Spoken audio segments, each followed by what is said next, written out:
¿Qué tal? ¿Cómo están? Comenzamos un nuevo punto de encuentro que hoy vamos a dedicar de nuevo a la economía.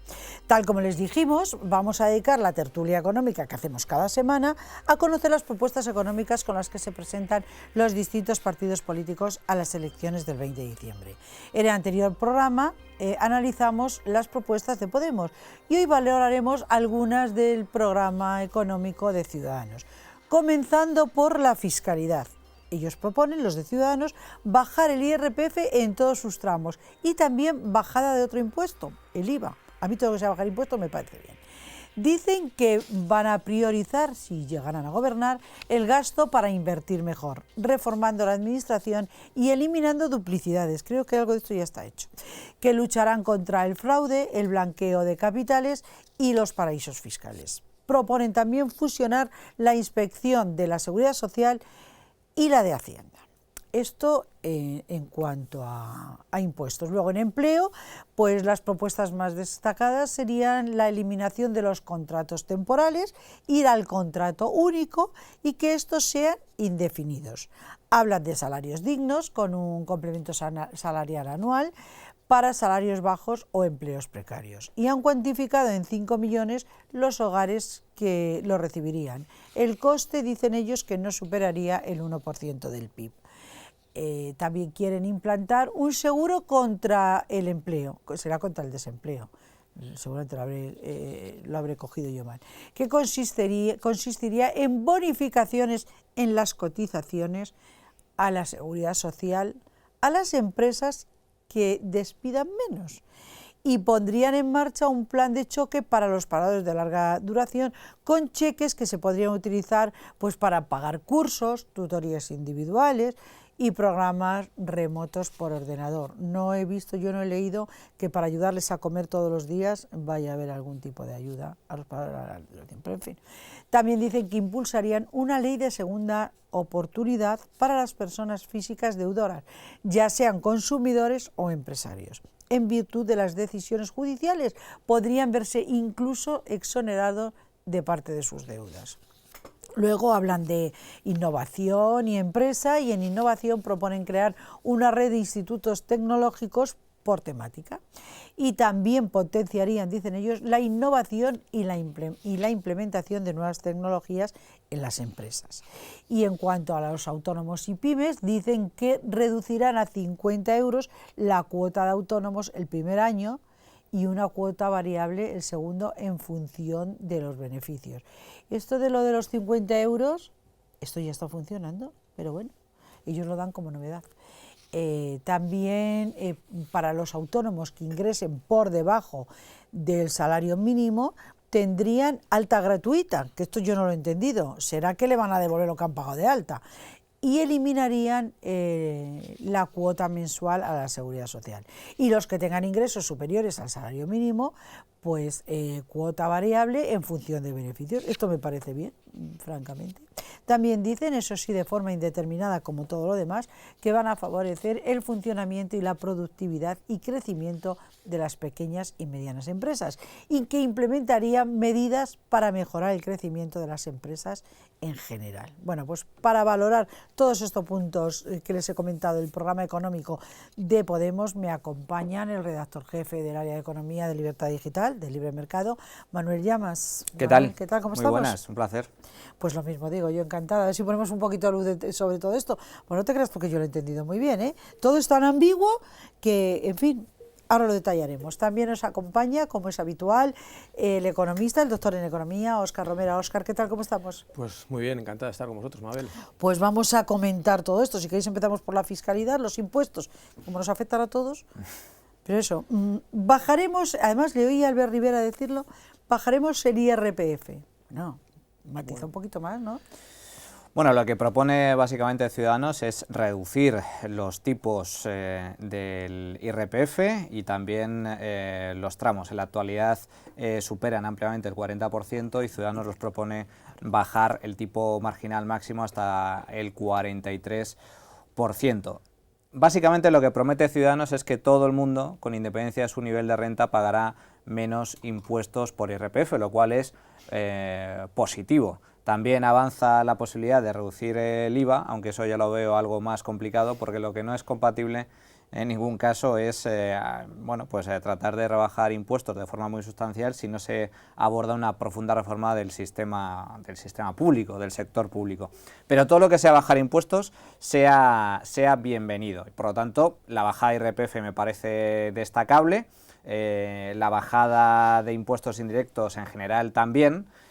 Y falta, desde mi punto de vista, hablar del impuesto a sociedades, es decir, el hecho de que las empresas tributen menos. En España, por desgracia, sufrimos uno de los sistemas fiscales más onerosos contra las empresas, aunque se insiste en decir lo contrario. En lo que no comparto en ningún caso es la medida que ha anunciado sobre los autónomos. ¿Por qué?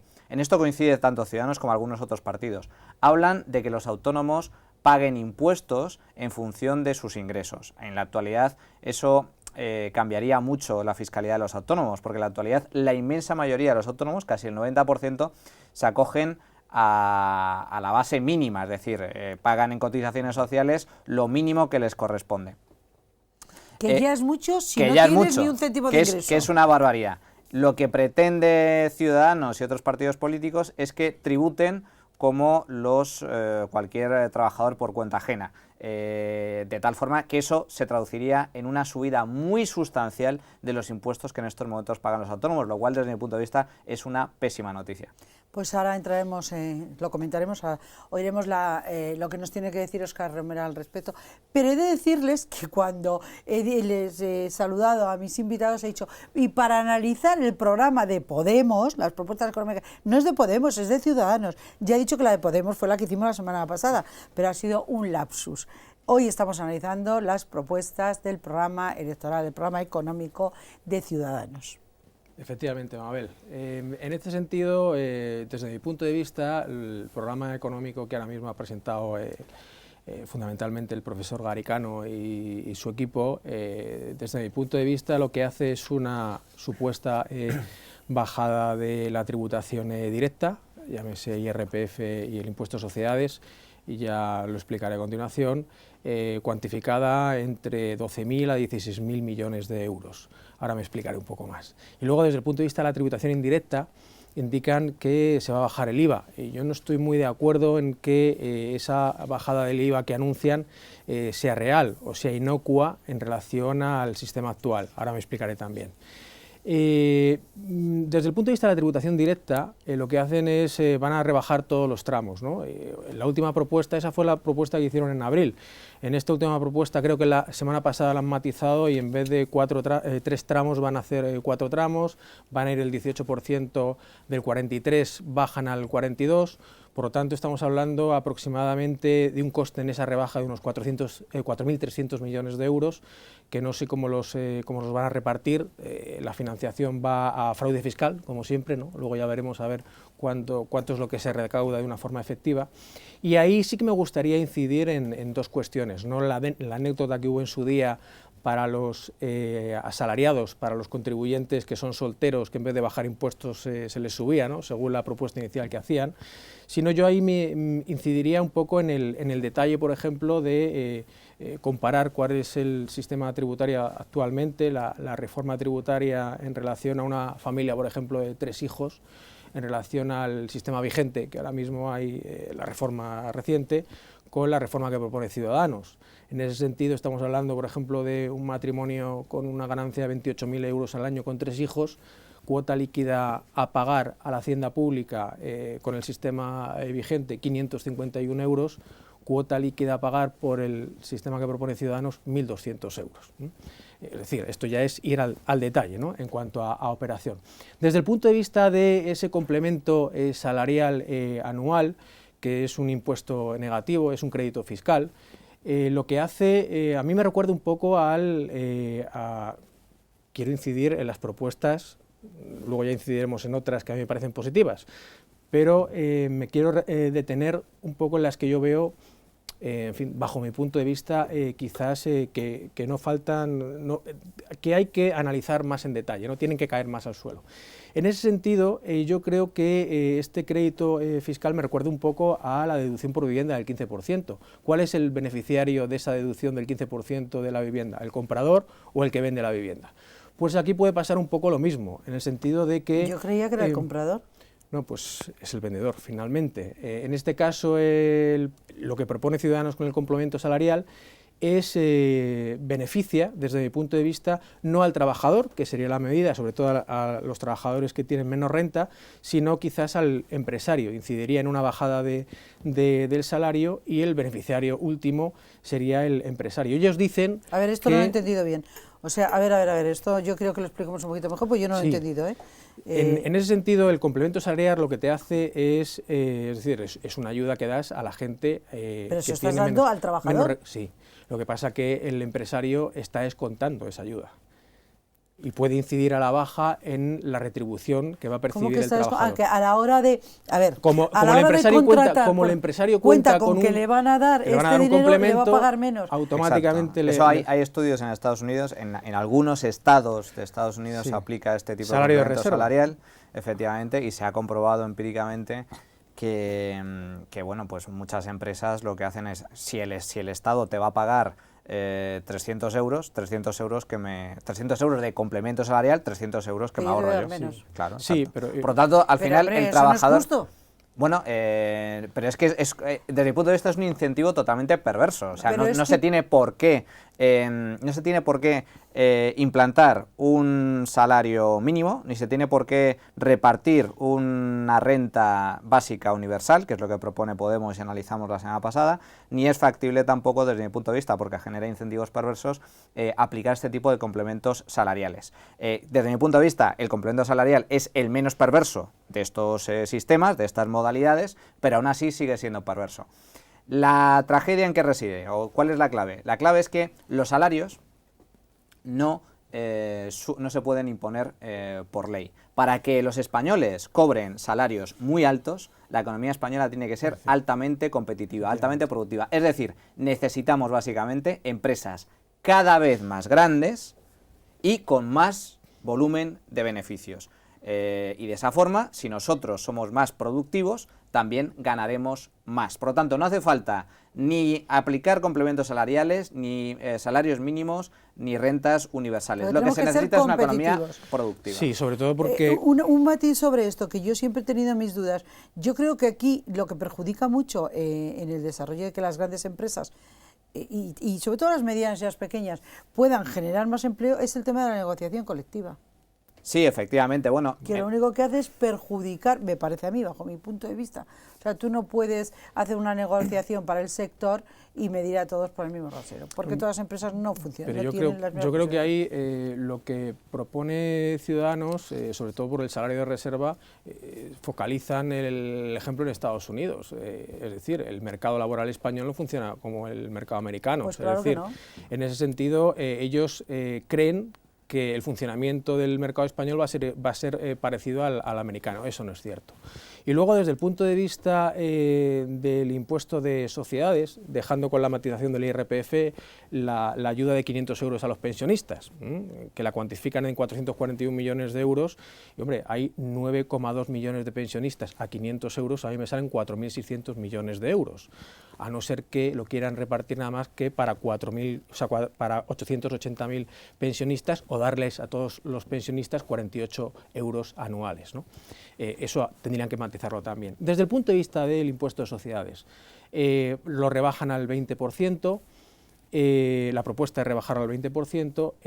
Pero a mí eso me parece bien. En este momento, sí, a mí también me parece bien. Es decir, la propuesta actual en relación a la reforma fiscal vigente, estamos hablando de pasar de un 30% a un 25%, estamos hablando que para la pequeña y mediana empresa, en relación a la bonificación por capitalización y nivelación, el tipo efectivo puede llegar al 20%, y estamos hablando que actualmente ya existe que para las empresas de nueva creación hay un impuesto de sociedades de un 15%. Es decir, la situación actual es esta. Otra cuestión es que se prometa bueno, pues rebajarlo al 20%, pues ellos sabrán, pero también a mí me gustaría dejar sobre la mesa los estímulos que ahora mismo hay, que por otro lado los estímulos que están contemplados en la memoria de presupuestos de los presupuestos generales del Estado del año 2016 son 3.700 millones de euros que los quitan de un plumazo. Es decir, no cuentan con los estímulos a la I+D, no cuentan con los estímulos que acabo de decir para la pequeña y mediana empresa,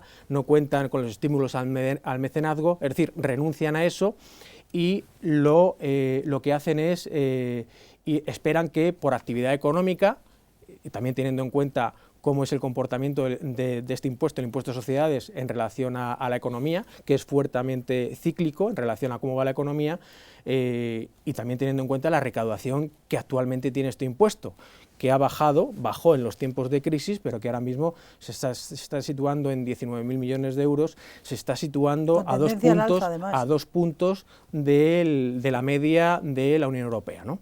Entonces, eso también hay que tenerlo en cuenta. Eso en cuanto a tributación.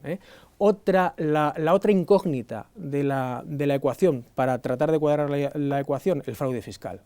A mí la cuantificación de 20.000 millones de euros que necesitan, sin contar las medidas para educación, que probablemente nos iremos a 30.000 millones de euros, la necesidad de generar recursos para afrontar ese tipo de medidas. Eso dicen que va a venir del fraude fiscal. Bueno, pues es que eso hay que demostrarlo, ahora me gustaría matizarlo también. Vale. Es el gran cajón desastre. De todas formas, vamos a ver, yo creo que en materia de fiscalidad España necesita impuestos bajos, impuestos transparentes e impuestos fácilmente gestionables. Por lo tanto, todo lo que sea reducir impuestos y quitar la inmensa traba de deducciones, bonificaciones, etcétera, que existe actualmente, yo creo que es positivo. El sistema fiscal español es un auténtico galimatías, es algo totalmente incomprensible. El Partido Popular se ha dedicado durante los años de crisis a disparar los impuestos como nadie lo ha hecho en este país, ni siquiera el Partido Socialista ha subido tantos los impuestos como el Partido Popular. Ahora que la economía se está recuperando, y de cara a las elecciones, han aprovechado para bajarlos. Pero aún así hay que dejar muy claro que las familias y las empresas españolas están pagando hoy más impuestos que cuando llegó el Partido Popular al gobierno. Por lo tanto, yo creo que Ciudadanos, la propuesta fiscal, es razonable desde el punto de vista de que vende, o al menos propone, rebajar impuestos de forma más o menos generalizada y aportar una mayor simplicidad al sistema mediante la eliminación de deducciones y bonificaciones. Desde ese punto de vista, ¿y eso es viable? Yo creo que es perfectamente viable siempre y cuando venga acompañado de reformas estructurales y de reducción del sector público. Es decir, hay que garantizar en todo caso que las cuentas públicas cuadren. España sigue registrando el segundo mayor déficit público de la zona euro. Por lo tanto, es evidente que todo lo que sea rebajar impuestos es positivo porque estimula la actividad económica, finalmente acaba traduciéndose en una mayor recaudación fiscal, pero eso tiene que ir acompañado de reformas muy profundas para racionalizar un sector público que sigue totalmente sobredimensionado en España. Bueno, yo no estoy tan de acuerdo con aquella parte de la mesa, en ese sentido. Así me gusta. No, hombre, venimos aquí, no vamos a coincidir en todo, lógicamente. Yo desde ese punto de vista, yo creo que hay que enmarcarlo todo en un procedimiento de déficit excesivo, ¿no? En el que está enmarcado España, lo hemos hablado aquí varias veces, en relación a los ingresos y a los gastos. Pero aquí esto siempre sí, el déficit de España... A los ingresos, a los gastos que tienes para asegurar los servicios fundamentales del sistema. Está muy bien que desde un punto de vista teórico y además se apele a esa subida de impuestos, lógicamente, pero yo creo que hay que tener en cuenta también en qué situación, de la situación de la que España partía y que ese esfuerzo común de los españoles ha servido para algo en términos de estabilidad presupuestaria, en términos de asegurar esos servicios públicos fundamentales y en términos de ofrecer en fin, esa salida a la crisis. Desde el punto de vista del fraude fiscal, yo creo que a mí me gustaría incidir esos 30.000 millones de euros. Es que tenemos muy poco tiempo, es que nos hemos ido al programa del PP que ya tendrá su día. No, pero si no había que haberlo introducido hoy, porque no vamos a poder hablar del contrato único, que es un tema que a mí me interesa muchísimo. Bueno, yo en relación al fraude fiscal, yo lo digo un poco porque las medidas, una cuestión es prometer lo que se va a hacer, y otra cuestión es que verdaderamente cristalice. Y en ese sentido hay que buscar las fuentes, cómo vas a plasmar ese tipo de medidas, ¿no? Y en ese sentido, a mí me gustaría recordar que en términos de fraude fiscal y en términos de recaudación, 40.000 millones de euros en los últimos años de fraude fiscal que han entrado en la caja de todos los españoles, en la hacienda pública, y desde el punto de vista de récord de fraude, en cuanto a captación de recursos con origen en fraude fiscal el año pasado, estamos hablando de 12.500 millones de euros, y pues apelaría también a la cantidad de tratados bilaterales, intercambio de información actualizada, ya, pero para sobre todo... que todo eso, Óscar, lo podemos incluir el día que hablemos del programa del Partido Popular, porque sí, son las medidas que ha aplicado. Yo no te digo eso, Mabel, yo digo que los 20.000 millones de euros a mí me gustaría saber de dónde aparecen, o sea, porque no va a ser tan sencillo captar 20.000 millones de euros y sobre todo darlo todo a las duplicidades administrativas, esos recursos que van a salir del maná del fraude fiscal o de la duplicidad administrativa. En ese sentido, yo creo que ya se ha avanzado y también hay que ponerlo encima de la mesa, esos 30.000 millones de ahorro que ya están encima de la mesa. O sea, 30.000 más 20.000 que van a traer, dicen los de Ciudadanos, 50.000, pero lo van a repartir. El tema del fraude fiscal es el cajón desastre, cada partido pues siempre claro. aboga al fraude fiscal como el gran maná para efectivamente, la recaudación. pero eso es, es tomarnos un poco el pelo a los ciudadanos, no creo que sea un tema en el que haya que entrar, me refiero, tú no puedes decir voy a luchar contra el fraude fiscal, sí, pero decir cuánto vas a recaudar, pues en fin.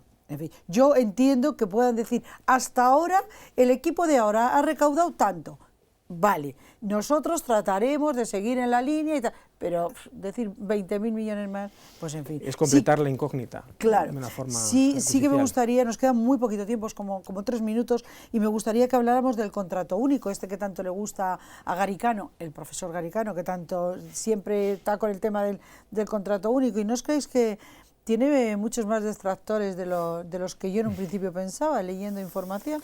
Contrato único es mejor que el sistema dual que existe ahora, que sobreprotege a un coste enorme a los trabajadores indefinidos a costa de perjudicar a los trabajadores temporales. Por lo tanto, yo creo que el contrato único, desde ese punto de vista, es positivo, puesto que unifica o acaba con la dualidad del mercado laboral. Ahora bien, no es el modelo idóneo. El modelo idóneo no es implantar un contrato único, sino pues claro, libertad de contratos. Es decir, que las empresas y los trabajadores puedan pactar libremente todas sus condiciones laborales. Eso se ha ratificado como el modelo que existe en los países donde existe un mercado laboral libre, el más flexible, desde los países nórdicos hasta otras economías ampliamente desarrolladas, y oye, casualidades de la vida, en esos países es donde se registran las menores tasas de paro, la mayor productividad, salarios más altos. Por lo tanto, más allá del contrato único, que insisto, es mejor que lo que existe ahora, yo creo que deberíamos abogar por libertad de contratos. Yo ahí incidiría en 2 puntos rápidamente. Estoy de acuerdo con lo que dice Manuel, pero matizo en 2 condiciones. Primera, que esa liberalización de contratos, que yo creo que es bueno para la economía, para el crecimiento económico, no perjudique sobre todo a las capas más bajas, a aquellos que tengan unos contratos más precarios. Y en segundo lugar, para eso la administración, en este caso, para hacer el seguimiento sobre la viabilidad de esos contratos, tenemos que tener una administración que haga un seguimiento, que tenga suficientes recursos como para hacer un seguimiento para que esos contratos más precarios no se vean perjudicados. Ahí veo yo, en los tipos de contratos, en estas cuestiones, veo yo que hay más fraude del que parece. Y eso no hay más que salir a la calle y hablar con la gente y ver que ahí hay fraude. Pero también es verdad que es que si no podrían ni subsistir. O sea, hay personas que dicen, no es que te tienes que dar de alta al autónomo, pero si tengo que pagar 300 y pico euros y he cobrado 400 y tengo que pagar alquiler y dar de comer a mis hijos. O sea, que vamos a ver de lo que estamos hablando. Igual ahí se tienen que poner un poquito más firmes los gobiernos. Es que esto son brindis al sol, esto de contrato único que es maravilloso, sí, pero esto ¿cómo lo vas a sacar? Buen titular. Buen titular. Bueno. En fin, que me están diciendo aquí que hemos llegado al final del programa y que como de costumbre nos ha faltado tiempo. Pero bueno, habrá un repaso general, ya saben ustedes, el último día. La próxima semana debatiremos o comentaremos las propuestas económicas del programa del Partido Socialista, y la siguiente las del Partido Popular, y la otra, que es la última antes de las elecciones, haremos un repaso de los 4 puntos más importantes de cada uno de los programas. Manuel Llamas, muchísimas gracias. Un placer, estoy encantada de que estuvierais aquí. Y sobre todo que no estéis de acuerdo en todo, porque claro, que no se puede estar de acuerdo en todo en esta vida. Gracias, Óscar. Muy bien, pues muchísimas gracias. Y hasta la próxima semana. De ustedes me despido, les recuerdo nuestra web www.puntoencuentrodigital.es, nuestro correo comentarios@puntoencuentrodigital.es. Gracias por acompañarnos un día más y ya saben, aquí les espero. Un saludo.